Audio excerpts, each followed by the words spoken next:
Good morning students. आज हम पढ़ेंगे अपना सेकंड लेसन, ठीक है, जिसका नाम है सामाजिक संस्थाएं, निरंतरता एवं परिवर्तन। इसमें ये क्या कहना चाहता है, इसमें बताया जो सामाजिक संस्थाएं होती है अपनी, जैसे जाति है, ठीक, वर्ग है, इनमें क्या क्या परिवर्तन आ रहे हैं, क्या क्या चेंज आ रहे हैं। जैसे जाति व्यवस्था थी पहले कैसी थी, अब क्या परिवर्तन आ रहे हैं, ठीक। अपने वर्ग या वर्ण जो होते हैं इनमें क्या परिवर्तन आ रहे हैं, उसके बारे में इस लेसन में पढ़ेंगे। इसमें मुख्य बिंदु लिखेंगे, जो मेन पॉइंट्स है इस लेसन के वो लिखेंगे। जनसंख्या सिर्फ अलग अलग असंबंधित व्यक्तियों का जमघट नहीं है, परंतु ये विभिन्न प्रकार के आपस में संबंधित वर्गों और समुदायों से बना समाज है। अपना जो समाज है विभिन्न जातियों से मिलकर बना है, विभिन्न वर्गों से मिलकर बना है। भारतीय समाज की 3 प्रमुख संस्थाएं हैं। हम इस लेसन में किन के बारे में पढ़ेंगे, जाति के बारे में, जनजाति के बारे में और परिवार के बारे में। 3 जो मुख्य संस्थाएं हैं उनके बारे में इस लेसन में पढ़ेंगे।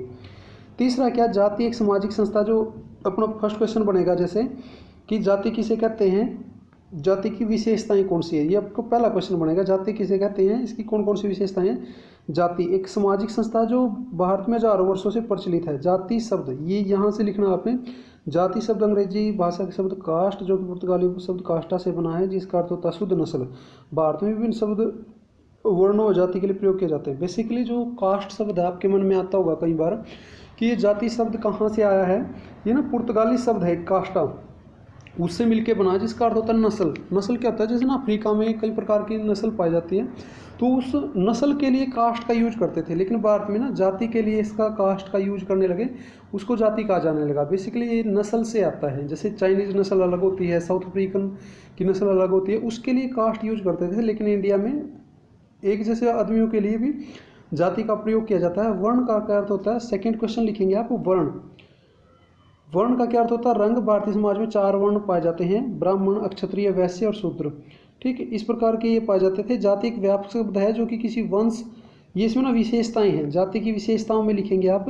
पहले वर्ण लिखेंगे, वर्ण किसे कहते हैं, जाति की विशेषताएं, जो पहला क्वेश्चन है उसमें लिखेंगे आप, जो किसी किस्म को संबोधित करने के लिए प्रयोग किया जाता है। इसमें पेड़ पौधे, मनुष्य आदि को शामिल किया जाता है, ठीक।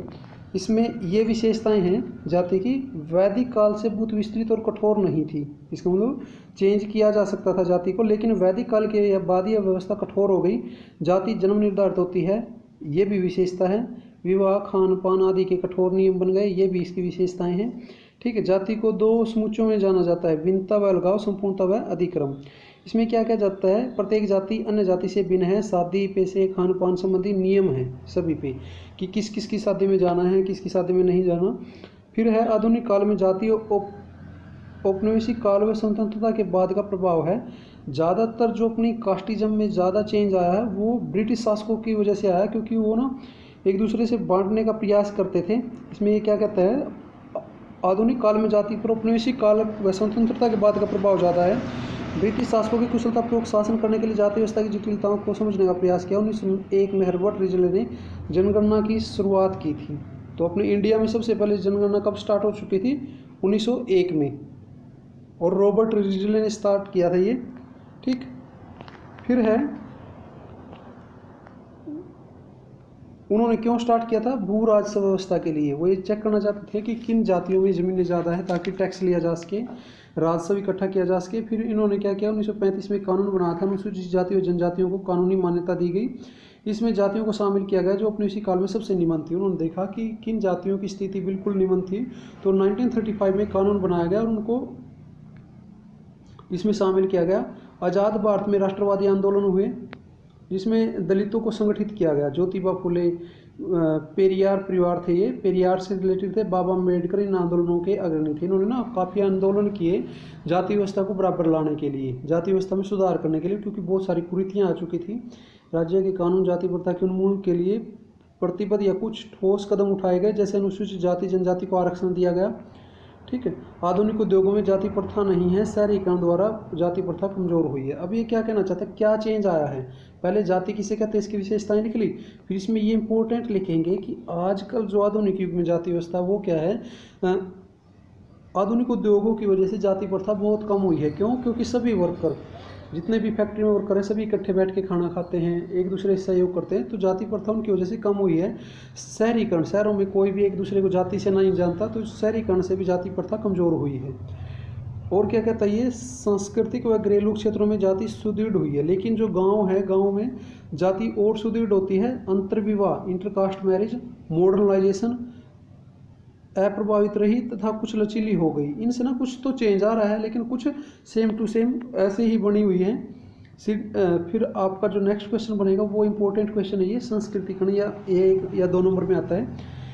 श्रीनिवासन ने संस्कृति व प्रबल जाति की संकल्पना बनाई। संस्कृतिकरण कहते किसे हैं? एक ऐसी प्रक्रिया जिसके द्वारा मध्यम या निम्न जाति के लोग उच्च जाति के धार्मिक क्रियाओं, सामाजिक परिपाटियों को अपना लेते हैं या उन जैसे बनने की कोशिश करते हैं, उनकी नकल करते हैं, उसको संस्कृतिकरण कहा जाता है। ये हो गया क्वेश्चन, शॉर्ट क्वेश्चन बनेंगे ये आपके। फिर इंपॉर्टेंट क्वेश्चन है प्रबल जाति। प्रबल जाति किसे कहते हैं? डोमिनेंट कास्ट, वो जाति जिसकी संख्या ज़्यादा होती है और उनके पास अधिकार ज़्यादा होती है, ज़मीनें ज़्यादा होती हैं। किसी गाँव में वो जाति जिसकी संख्या ज़्यादा है, संख्या में ज़्यादा है, और जिनके पास संसाधन ज़्यादा है। ठीक है, जैसे इसने बताया कर्नाटक में भोकलिंग है, महाराष्ट्र में मराठा है और बिहार में यादव। ये ना डोमिनेंट कास्ट है, प्रबल जातियाँ कहलाती हैं। समकालीन दौर में जाति व्यवस्था उच्च जातियों, नगरीय, मध्यम उच्च वर्गों के लिए दृश्य होती जा रही है। राष्ट्रीय विकास जिनमें बांधों का निर्माण, कारखाने, खदान आदि आते हैं, जनजातियों को नुकसान का कारण बनाने। सेकंड जो आपका मेन क्वेश्चन बनेगा, जनजाति। जनजाति किसे कहते हैं? वे जातियाँ जो वनों में रहती हैं। ठीक है, जनजाति वन जाति या गिरी जाति कहा जाता है। इनकी विशेषताएं क्या? सेकंड मेन क्वेश्चन बनेगा, जनजाति किसे कहते हैं, इनकी विशेषताएं क्या है? इनका कोई विशेष धर्म नहीं होता, ये विरोध का रास्ता और जनजाति के प्रति अपनाते हैं, गैर जनजाति के प्रति अपनाते हैं। इसी का परिणाम है कि झारखंड और छत्तीसगढ़ राज्य बने थे, क्योंकि इनके साथ एक्सप्लॉयटेशन हुआ था, शोषण हुआ इनका, जिसकी वजह से इन्होंने गवर्नमेंट के पास अपना मुद्दे रखे कि इनको एक अलग राज्य दिया जाना चाहिए। झारखंड और छत्तीसगढ़ जनजातियों के लिए बनाए गए थे। तो 2 मुद्दे थे, जनजाति आंदोलन को तूल देने में महत्वपूर्ण भूमिका निभाई, जनजाति समाज में बनताए होने से वे अलग भी हो सकते हैं। ये था आपका जो सेकंड मेन क्वेश्चन आपका, वो ये है जनजाति किसे कहते हैं और इसके परिवर्तन क्या रहे हैं या इसकी विशेषताएं। थर्ड जो मुख्य क्वेश्चन आपका, परिवार किसे कहते हैं? सदस्यों का वह समूह जो रक्त, विवाह या गोत्र संबंधी द्वारा आपस में जुड़ा होता है। ये 2 प्रकार के होते हैं, विस्तृत या एकाकी। इसकी विशेषताएं लिख सकते हैं आप, परिवार की विशेषताएं। और फिर इसके बाद आएंगे क्वेश्चन, आपको इसी में से ये क्वेश्चन लिखने हैं नोटबुक में। जाति किसे कहते हैं? प्रबल जाति कौन सी होती है? वर्ण जाति में क्या अंतर होता है? 4 प्रबल जातियों के नाम। जनजाति किसे कहते हैं? पृथककरण या एकीकरण के बारे में चर्चा कीजिए। 2 कारण बताइए जो जनजाति विकास में सहायक हैं। संयुक्त परिवार किसे कहते हैं? और नातेदारी की परिभाषा लिखिए। तो इस प्रकार के ये क्वेश्चन आज आपको लिखने हैं। ठीक है, okay students, if any problem, यदि कोई भी प्रॉब्लम आती है किसी भी क्वेश्चन में तो आप पूछ सकते हैं। ठीक है, thank you students, and thanks to all my students who cooperate me and motivate me to prepare this video. Okay students, thank you, that's all.